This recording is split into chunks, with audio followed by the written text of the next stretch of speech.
तो अंदर जो बंदे बैठे थे और मेरे साथ एक लड़का काम करता है जो मेरा कोऑर्डिनेटर है, मैंने उसको बोला, मैंने कहा यार मैंने बंदे को इधर बिठाया, कहाँ गया? तो उसने बोला कौन सा बंदा? अस्तगफिरुल्लाह इन्नल्लाह गफूरुर रहीम। ये जो चीज़ होती है ये इनके खाने की चीज़ होती है।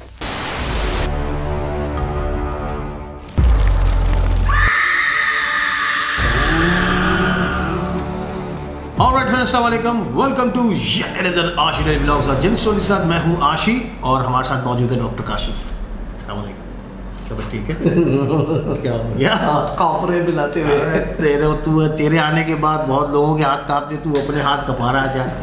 क्या हाल है? सब खैर, आप सुनाओ। अल्हम्दुलिल्लाह अल्हम्दुलिल्लाह। मेरे दोस्त, आज हम चलेंगे जल्दी जल्दी से स्टोरीज पर। ठीक है, ठीक है। कोई दूसरी स्टोरीज आज हम शामिल नहीं कर रहे हैं। और दूसरी स्टोरीज का यार, जो लोग स्टोरीज भेज रहे हैं, मैं सोच रहा हूँ उसको अलग एक वो किसी ने सजेशन भी दी है कि लोगों की स्टोरीज के लिए एक अलग व्लॉग में, मेरे ख्याल से अच्छी सजेशन है। हाँ। उस पर हम चला सकते हैं। लेकिन ये कि प्लीज़ जिस तरह नहीं आप किसी टीवी चैनल पर कोई अपना मटेरियल देते हैं तो वो अप्रूव होता है, तो उसको दिल में मत लीजिएगा। क्योंकि देखिए, एक दोस्त ने हमें इंडिया से बड़ी अच्छी स्टोरी भेजी थी, लेकिन उसकी स्टोरी में नॉइज़ बहुत ज़्यादा है, तो जो लिसनर होगा वो स्टोरी सुनेगा ही नहीं। इसलिए बेहतर ये है कि अगर आप उसको थोड़ा सा बेहतर रिकॉर्ड करके भेजेंगे, साफ़ सुथरा नॉइज़ से प्रूफ ना, नॉइज़ प्रूफ हो तो ज़्यादा बेहतर है। हाँ, और अपन स्टोरी स्टार्ट करते हैं। क्या सुनाने जा रहा है? यार मैं सुनाने जा रहा हूँ पिछले हफ्ते का एक किस्सा। इतना ज़्यादा कोई डरावना नहीं है, लेकिन है थोड़ा बहुत स्केरी। उसकी एक दो, क्योंकि उस पूरे किस्से के साथ ना मैंने एक दो तस्वीरें भी ली जो मैंने आपको भेजी थी। तो वो थोड़ा सा परेशानी वाली बात थी, लेकिन ओवरऑल इतना ज़्यादा नहीं। मैं बता देता हूँ आपको कि हुआ क्या। हुआ ये कि लास्ट वीक, क्योंकि हम कंपनी की तरफ से जो है वो राशन बांट रहे हैं गरीबों में, तो मैं और मेरी टीम के कुछ लोग हम एक गांव में गए। ठीक है। ये लाइट को क्या हो गया? ये जादू पहले तो कभी नहीं हुआ, ये पहली बार हुआ है। ये भी नई लाइट है और पता नहीं क्यों। अच्छा हाँ, फिर तो हम राशन बांटने गए। वहाँ पर मतलब वो मेन मोटरवे M9 से कोई आधा घंटे के बाद एक पहाड़ी सिलसिला होता है, उसके पीछे है वो गांव, और वहाँ पे कोई 45-50 घर हैं टोटल, और इससे ज़्यादा कोई घर नहीं है।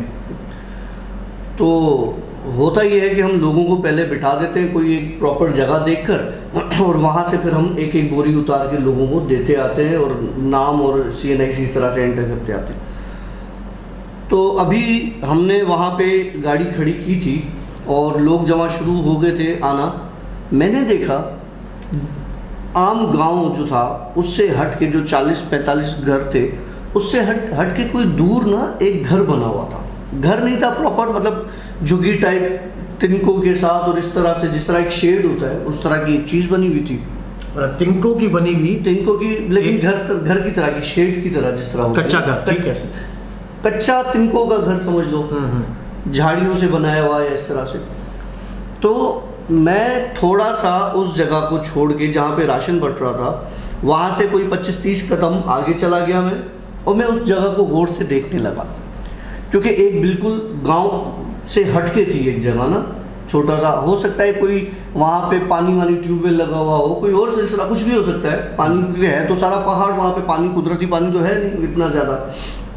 बहरहाल मैं वहाँ देखने लगा, तो मैंने देखा वहाँ से एक बुढ़ा चलता हुआ हमारी तरफ आ रहा है। तो मुझे ये हुआ कि यार एक आदमी ये आ रहा है, इसको शायद राशन का पता चल गया है कि यहाँ पे राशन बांटने आ रहे हैं, तो ये इसी, लेकिन उसको वहाँ तक ये मैसेज किसने पहुँचाया कि राशन बांट रहे हैं यहाँ पर, क्योंकि वो तो अपनी झुग्गी में बैठा हुआ होगा, जो भी होगा।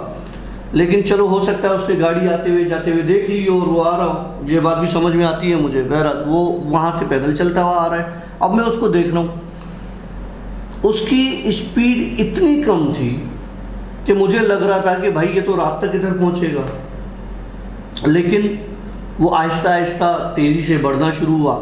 अब जब मेरी उस पर प्रॉपर नज़र पड़ी तो वो लिम्पी जैसे लंगड़ा के चलते हैं, इस तरह से लंगड़ा के चल रहा था। और हाइट में भी छोटा था वो।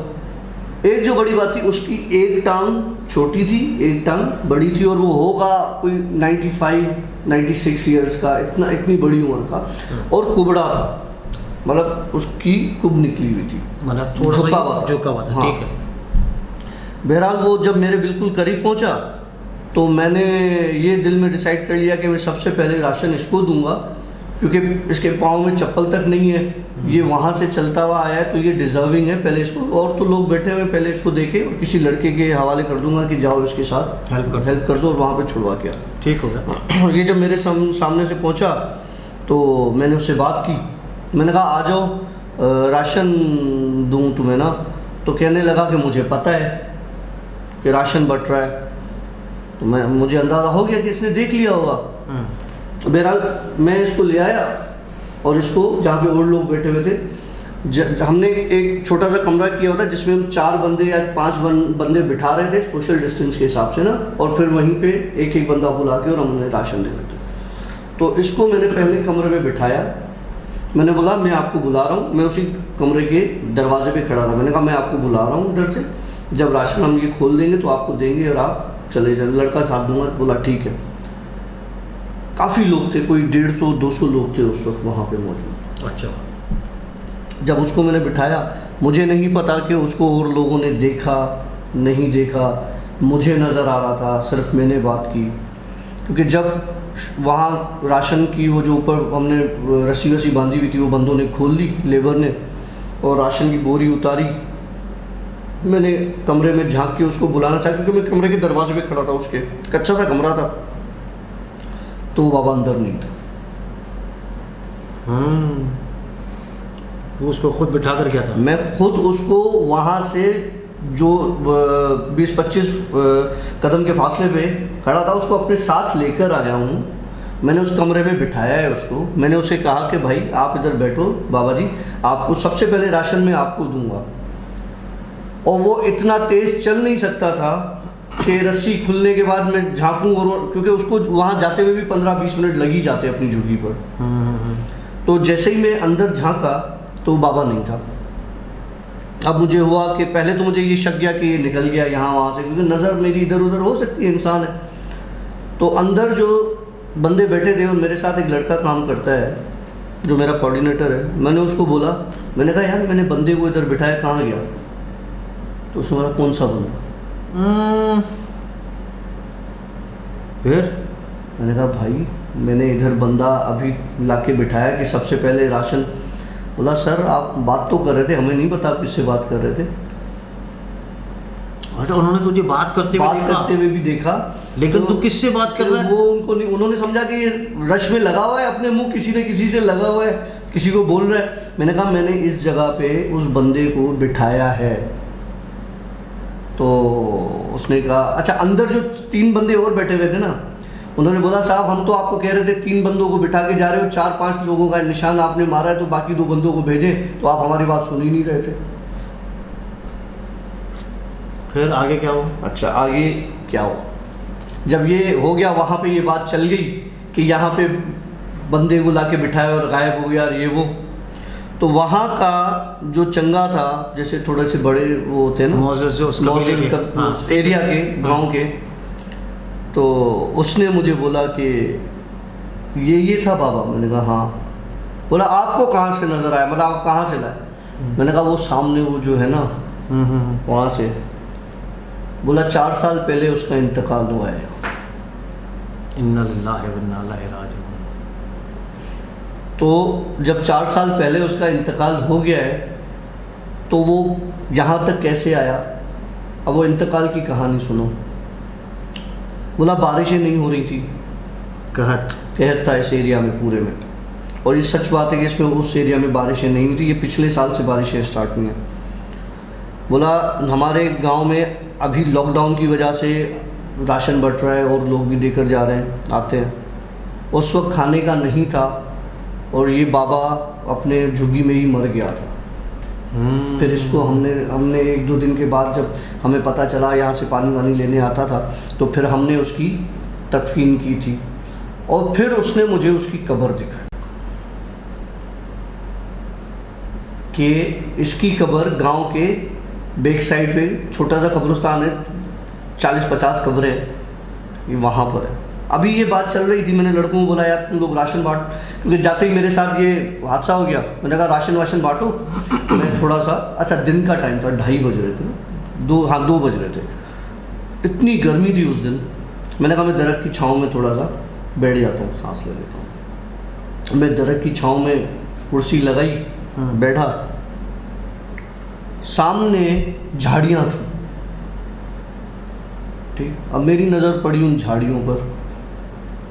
पहले मुझे वो बाबा उन झाड़ियों में नजर आया। जब मैं उठा उन झाड़ियों की तरफ जाने के लिए, तो एक साया इस तरह से बन गया खड़ा, बिल्कुल जैसे बंदा खड़ा हो, उसकी बाकायदा प्रोमिनेंट शक्ल, काला सा, और जाऊ के बाल कैसे हैं, इस तरह के उसके, इस तरह से बाल और चेहरा बिल्कुल। मैंने उसी वक्त मोबाइल, मुझे कोई व्यूअर की बात याद आ गई कि यार फ़ोटो खींच लिया करे। मैंने उसी वक्त मोबाइल निकाला और उसकी फ़ोटो खींच ली। इत्तेफाक से धुंधली सुंधली इस तरह ऐसे वैसे कोई फ़ोटो उसकी आ गई। मोबाइल मैंने जैसे हटाया, बराबर में एक और झाड़ियाँ थी। उन झाड़ियों में मैंने एक अजीब चीज़ देखी। वो देखी कि एक शक्ल जो है वो कुत्ते की तरह की, उस जानवर की, झाड़ियों के बीच में, मतलब नहीं घुस सकता जानवर, आम जानवर नहीं जा सकता, मतलब हाथ डालने की भी जगह नहीं होती। कुत्ते की शक्ल थी उसकी, और जिस तरह टिड्डा होता है ना, मकड़ा होता है ना टिड्डा, जो टिड्डी दल जिसको कहते हैं, उसकी तरह की उसकी पूरी ऐसी बॉडी थी। और मैंने फौरन उसकी भी फ़ोटो ली। फ़ोटो लेने के बाद ये सारा, जब तक राशन वाशन बांट दिया, मेरा सर भारी, मैं वहाँ से हम लोग निकले, मैं ऑफिस आया, मैंने आके पहला काम तुम्हें फ़ोटोज़ व्हाट्सअप की, वो मार्क लगा के मैंने कहा भाई ये तो संभाल के रख, मेरे पास से कुछ पता नहीं, उड़ जाए, कुछ हो जाए, डिलीट हो जाए मोबाइल। एक मेरे साथ हुआ वो किस्सा, ये अभी का, पिछले हफ्ते की बात का किस्सा बता रहा हूँ, जो कि वहाँ के लोगों ने भी उसको कहा कि ये चीज़ है। और उसके बाद जब उन्होंने मुझे ये बोला ना कि हमें पता है और मुझे नज़र आया और किसी को नहीं आया, तो और मेरा जो कोऑर्डिनेटर है उसने बोला कि यार ये आप पता नहीं किससे बात कर रहे हो, मुझे अंदाज़ा हो गया कि यार ये चीज़ इधर अभी है, या उसका हमजाद है, या कुछ भी है, जो भी है वो वहाँ पे चीज़ है। अस्तगफिरुल्लाह इन्नल्लाह गफूरुर रहीम। ये जो चीज़ होती है, ये इनके खाने की चीज़ होती है।